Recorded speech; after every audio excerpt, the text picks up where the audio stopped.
Hi hello everyone welcome to the two talkies. ಇವತ್ತು ನಾನು review ಮಾಡ್ತಾ ಇರೋ ಚಿತ್ರ ಉಪೇಂದ್ರ ನಿರ್ದೇಶನದ ಯು ಐ. ಸೊ ಇದು ಹೇಗಿದೆಯಪ್ಪ ಅಂತ ನಾನು ಒನ್ ವರ್ಡ್ ಅಲ್ಲಿ ಹೇಳೋದಾದ್ರೆ ಇದು ಸೂಪರ್ ಹಿಟ್ ಆಗಿದೆ ಹಾಗೂ ಅಟ್ಟರ್ ಫ್ಲಾಪ್ ಆಗೂ ಇದೆ. ನಾನು ಯಾಕೆ ಹೀಗೆ ಹೇಳ್ದೆ ಅಂತ ನಿಮಗೆ ಕನ್ಫ್ಯೂಸ್ ಆಗಿರ್ಬೋದು. ನಾನು ಅದನ್ನು ಹೇಳ್ತಾ ಹೋಗ್ತೀನಿ. ಅದಕ್ಕೂ ಮುಂಚೆ ದಯವಿಟ್ಟು ನಮ್ಮ ಚಾನಲ್ಗೆ ಸಬ್ಸ್ಕ್ರೈಬ್ ಆಗಿ ಲೈಕ್ ಮಾಡಿ ನಮ್ಮನ್ನ ಪ್ರೋತ್ಸಾಹಿಸಿ. ಇವತ್ತು ಈ ಫಿಲಮ್ ಅನ್ನ ನಾನು ಥಿಯೇಟರ್ ಅಲ್ಲಿ ನೋಡಕ್ ಹೋದಾಗ ಅಲ್ಲಿ ಆಲ್ಮೋಸ್ಟ್ ತುಂಬಿತ್ತು ಅಂತಾನೆ ಹೇಳ್ಬೋದು. ಇಲ್ಲ ಅಂತಲ್ಲ, ತುಂಬಿತ್ತು, ಚೆನ್ನಾಗಿನೇ ಕ್ರೌಡ್ ಇತ್ತು ಅಲ್ಲಿ. ಒಂದು 30% ಜನ ನಿಜವಾಗ್ಲೂ ಮೂವಿನ ಚೆನ್ನಾಗಿ ಎಂಜಾಯ್ ಮಾಡ್ತಾ ಇದ್ರು. ಇನ್ನೊಂದು 70% ಜನ ನನ್ಗೆ ಯಾಕೋ ಅಷ್ಟೊಂದು ಅವ್ರಿಗೇನು ಇಷ್ಟ ಆಗ್ಲಿಲ್ಲ ಅಂತ ನನಗೆ ಅನ್ಸಿದ್ದಂತೂ ನಿಜ ಆಯ್ತು.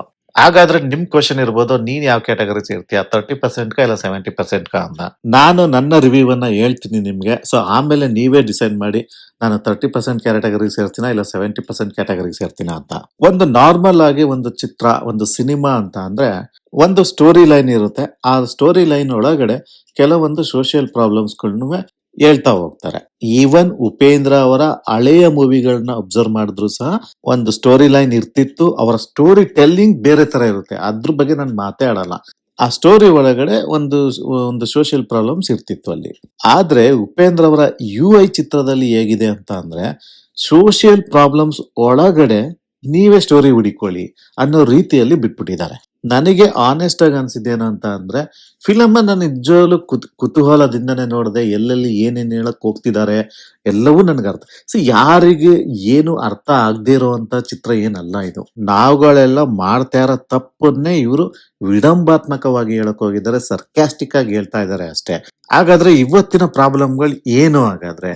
ಇವತ್ತು ಏನಪ್ಪಾ ಅಂದ್ರೆ ಜನಗಳಿಗೆ ಒಂದ್ ಮೊಬೈಲ್ ಕೊಟ್ಬಿಟ್ಟು ಅದಕ್ಕೆ ಒಂದು ಫ್ರೀ ಇಂಟರ್ನೆಟ್ ಕೊಟ್ಬಿಟ್ರೆ ಸಾಕು, ಅವನಿಗೆ ಬೇರೇನು ಬೇಡ. ಇವತ್ತು ಇನ್ನೊಬ್ರ ಬಗ್ಗೆ ಗಾಸಿಪ್ ಮಾಡ್ಕೊಂಡು ಆರಾಮಾಗಿರ್ತಾನೆ, ಇನ್ನೊಬ್ರು ಶ್ರೀಮಂತಿಕೆಯನ್ನ ನೋಡ್ಕೊಂಡು ಚೆನ್ನಾಗಿರ್ತಾನೆ. ಅವನ್ಗೆ ಏನಪ್ಪಾ ಅಂದ್ರೆ ಬೇರೆ ಬೇರೆ ಎಲ್ಲ ಚಿಂತೆ ಮಾಡ್ತಾನೆ. ಅವನಿಗೇನ್ ಬೇಕು ಅದನ್ನ ಅವ್ನು ಯೋಚನೆ ಮಾಡಲ್ಲ, ಅನಾವಶ್ಯಕವಾದ ಯೋಚನೆಗಳನ್ನ ಮಾಡ್ತಾನೆ. ಅವನಿಗೆ ಏನ್ ಬೇಕು ರೈಟ್ ನಾ, ಅವನಿಗೆ ಏನ್ ಬೇಕು ಅದನ್ನ ಯೋಚನೆ ಮಾಡಲ್ಲ. ತಾನು ಉದ್ಧಾರ ಆಗೋದವನು ಬೇಕಾಗಿಲ್ಲ, ಅದ್ರ ಚಿಂತೆನೂ ಇರಲ್ಲ ಅವನಿಗೆ. ಆದ್ರೆ ಬೇರೆ ಎಲ್ಲಾದ್ರ ಬಗ್ಗೆನೂ ಯೋಚನೆ ಮಾಡಕ್ ಹೋಗ್ತಾನೆ. ಹೀಗೆ ಜನಗಳು ಅಂದ್ರೆ ನಾವುಗಳು ಮಾಡೋ ತಪ್ಪುಗಳು ಏನೇನು ಅನ್ನೋದನ್ನೆಲ್ಲ ಈ ಒಂದು ಕಾಮಿಡಿ ರೂಪದಲ್ಲಿ ಅವರು ಹೇಳ್ಕೊ ಹೋಗ್ತಾರೆ ಎಲ್ಲಾದ್ರೆ. ಹಾಗಾದ್ರೆ ನಿಜವಾಗ್ಲೂ ಈ ವಿಷಯಗಳನ್ನ ಬೇರೆ ಮೂವಿಗಳಲ್ಲಿ ನಮ್ಗೆ ಗೊತ್ತೇ ಇಲ್ವಾ? ಜನಗಳಿಗೆ ಯಾರು ಹೊಸ್ದಾಗಿ ಹೇಳ್ತಾ ಇದಾರ ಉಪೇಂದ್ರ ಅವರು ಇದನ್ನ ನಮ್ಗೆ, ಇದನ್ನ ಹೇಳ್ತಿದ್ದಾರೆ, ಇದು ನಮ್ಗೆ ಗೊತ್ತೇ ಇರಲಿಲ್ಲ, ನಾವು ತಿಂಕೆ ಮಾಡಿರ್ಲಿಲ್ಲ ಅಂತ ಏನಾದ್ರು ಹೊಸ ವಿಷಯಗಳಿದೆಯಾ? ನಿಜವಾಗ್ಲೂ ಇಲ್ಲ.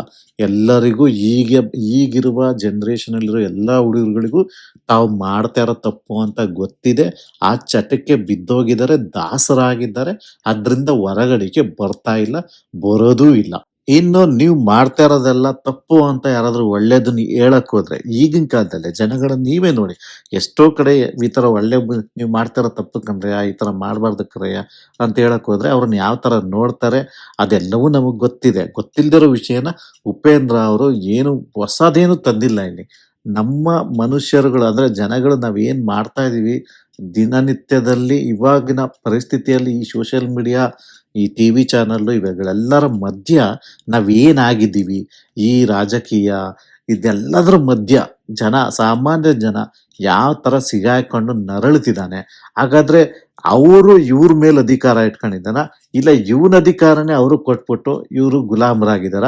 ಈ ತರ ತುಂಬಾ ವಿಷಯಗಳನ್ನ ಅವರು ಈ ಮೂವಿಯಲ್ಲಿ ಒಂದು ವಿಡಂಬಾತ್ಮಕವಾಗಿ ಹೇಳೋದಿಕ್ಕೆ ಹೊರಟಿದ್ದಂತೂ ನಿಜ. ಸೊ ನಿಮಗೆ ಈ ಫಿಲಮ್ ನ ನೋಡ್ಬೇಕು, ಇಂಟ್ರೆಸ್ಟ್ ಆಗಿರ್ಬೇಕು ಅಂತಂದ್ರೆ ಒಂದು ಅವರು ಸ್ಟೋರಿ ಟೆಲ್ಲಿಂಗ್ ವೇ ಅನ್ನ ಎಂಜಾಯ್ ಮಾಡೋದಾದ್ರೆ ಖುಷಿ ಆಗುತ್ತೆ.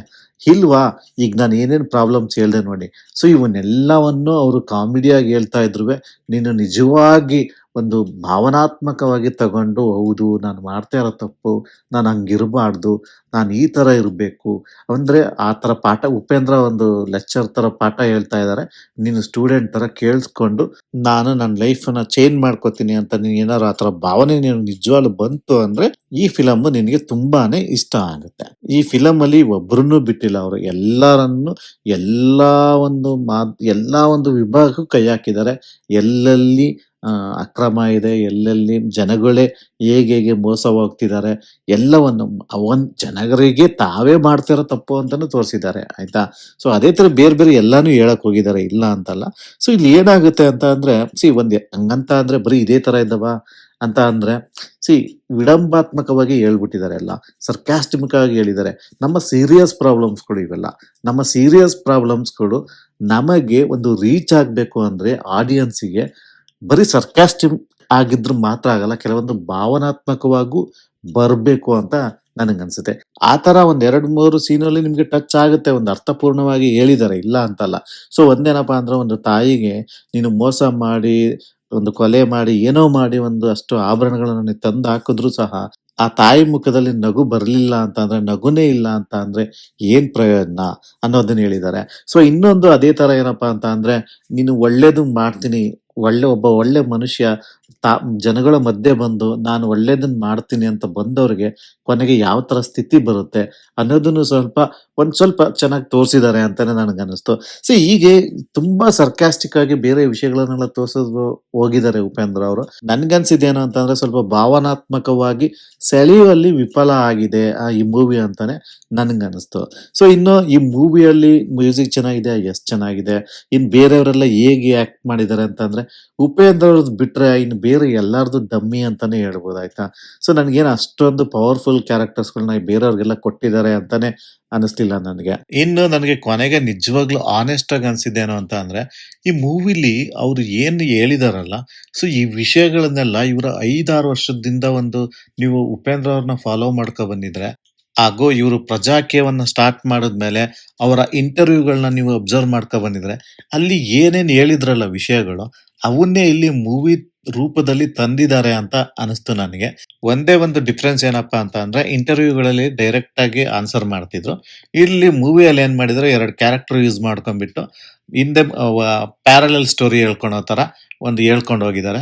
ಅದನ್ನ ನಾವು ಅರ್ಥ ಮಾಡ್ಕೊಂಡ್ರೆ ನಿಮಗೆ ಸಿಗೋದು, ಕೊನೆಗೆ ಉತ್ತರ ಸಿಗೋದೇನಪ್ಪಾ ಅಂತ ಅಂದ್ರೆ, ಅವ್ರು ಏನ್ ಇಂಟರ್ವ್ಯೂಗಳಲ್ಲೆಲ್ಲ ಹೇಳಿದ್ರಲ್ಲ ಅದೇ ಸಾರಾಂಶವನ್ನೇ ಈ ಫಿಲಮ್ ಅಲ್ಲೂ ಸಹ ಹೇಳಕ್ ಹೋಗಿದ್ದಾರೆ ಅಂತ ನನಗನ್ಸಿದ್ದು. ಇನ್ನು ಟೆಕ್ನಿಕಲಿ ಹೇಗಿದೆ ಮೂವಿ ಅಂತ ಅಂದ್ರೆ, ಫಸ್ಟ್ ಒಂದು 10-15 ನಿಮಿಷ ಬಿಟ್ರೆ ಆಮೇಲೆ ಸ್ವಲ್ಪ ಇನ್ನೂ ಇಂಪ್ರೂವ್ ಆಗ್ಬೋದಾಗಿತ್ತು. ಇವತ್ತಿನ ಕಾಂಪಿಟೇಷನ್‌ಗೆ, ಈ ಪ್ಯಾನ್ ಇಂಡಿಯಾ ಕಾಂಪಿಟೇಷನ್ ಲೆವೆಲ್‌ಗೆ ನಿಜವಾಗ್ಲೂ ಟೆಕ್ನಿಕಲಿ ಅಷ್ಟೊಂದೇನು ಚೆನ್ನಾಗಿ ಬಂದಿಲ್ಲ ಅಂತಾನೆ ನನಗನ್ನಿಸ್ತು. ಇನ್ನೂ ಎಫರ್ಟ್ ಹಾಕ್ಬೋದಾಗಿತ್ತು ಅಂತ ನನ್ಗನ್ಸ್ತು. ಇನ್ನು ಓವರಾಲ್ ಆಗಿ ಒಂದು ವಿಷಯ ನಾನು ನಿಮ್ಗೆ ಹೇಳ್ತೀನಿ. ಏನಪ್ಪಾ ಅಂತಂದ್ರೆ, ಹಾಗಾದ್ರೆ ಈ ಮೂವಿನ ನೋಡ್ಬೇಕಾ ಬೇಡವಾ ಅಂತ ಅಂದ್ರೆ, ನೀವು ಬೇರೆಯವರ ಒಂದು ಅಭಿಪ್ರಾಯವನ್ನ ಕೇಳಿ ಇಲ್ಲಿ ಮೂವಿನ ನೋಡ್ಬೇಕೋ ನೋಡ್ಬೇಡವೋ ಅಂತ ಡಿಸೈಡ್ ಮಾಡಕ್ ಹೋಗ್ಬೇಡಿ. ಇದು ಉಪೇಂದ್ರ ಅವರ ನಿರ್ದೇಶನದ ಚಿತ್ರ ಆಗಿರೋದ್ರಿಂದ ಯಾರಿಗಿಷ್ಟ ಆಗುತ್ತೆ, ಯಾರಿಗಿಷ್ಟ ಆಗಲ್ಲ ಅಂತ ಹೇಳೋದ್ ಕಷ್ಟ ಆಗುತ್ತೆ.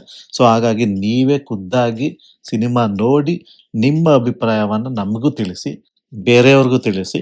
ಬೇರೆಯವರು ಅಷ್ಟೇನೆ, ಅವರು ಚಿತ್ರ ನೋಡಿ ಆಮೇಲೆ ಬಂದು ಅವ್ರ ಅಭಿಪ್ರಾಯವನ್ನ ನಿಮಗ್ ತಿಳಿಸ್ಲಿ. ಈ ತರ ಹೇಳ್ತಾ ನನ್ನ ಇವತ್ತಿನ ರಿವ್ಯೂವನ್ನ ನಾನು ಮುಗಿಸ್ತೇನೆ. ದಯವಿಟ್ಟು ನಮ್ಮ ಚಾನಲ್‌ಗೆ ಸಬ್ಸ್ಕ್ರೈಬ್ ಆಗಿ, ಲೈಕ್ ಮಾಡಿ, ನಮ್ಮನ್ನ ಪ್ರೋತ್ಸಾಹಿಸಿ. Thank you.